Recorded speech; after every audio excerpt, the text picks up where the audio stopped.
sa mono, yung sa stereo, dalawa yung black na line. And pagdating sa mono, makikita nyo guys na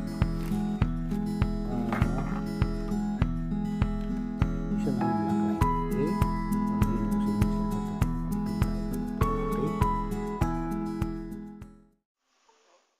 Demo ko na sa inyo guys yung mono. This is yung setup ko ng stereo.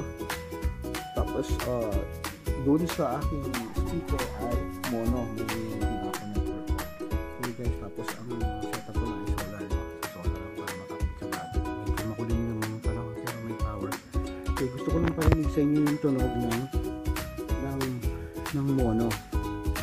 Okay? Gusto ko natin yung power source. Medyo may ingay siya. Okay? Ito natin. Okay? Okay? Yan.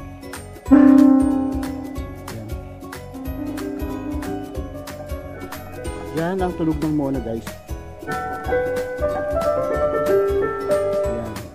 Yan. Yan. Okay din siya. Okay. Pero yung brass parang, yung mga tunog na parang pigil siya.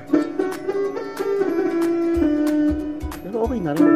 Kaya pag ginagamit ko siya sa gig guys, parang hindi siya yung mga tech, parang hinahanap nila yung tunog ng X5D kasi hindi siya crunchy. Siguro may connected sa aking connector. Okay? Kaya ngayon, i-demo ko naman sa inyo ang stereo.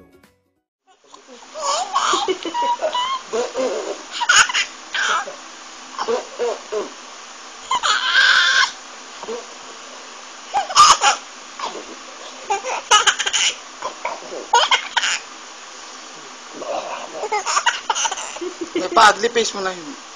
Pa-adli ka na daw!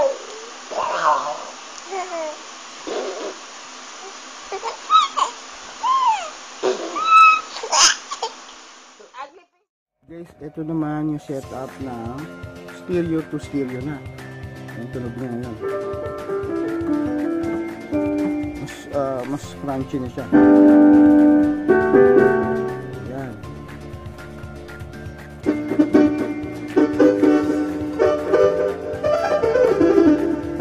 Mas crunchy na yung tunog niya ngayon. Mas malaki yung difference, no? Kaysa dun sa mono.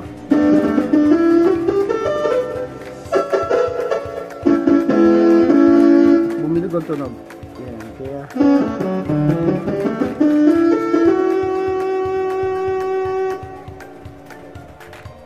yan guys.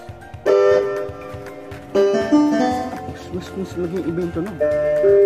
Malinaw pag stereo. Okay?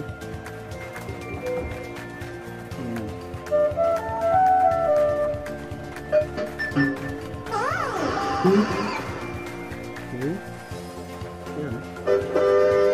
Mas naging solid yung tunog, lalo sa brushes na malaking dito.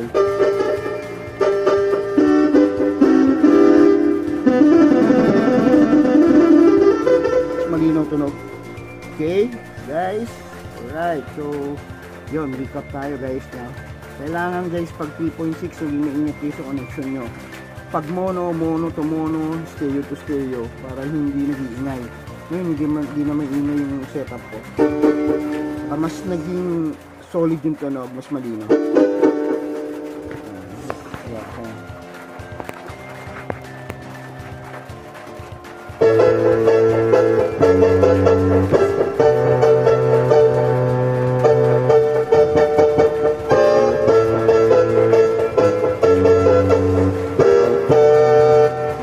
Yan ang tulog ng stereo guys. Okay. Sana makatulong sa mga tropa. Thank you guys.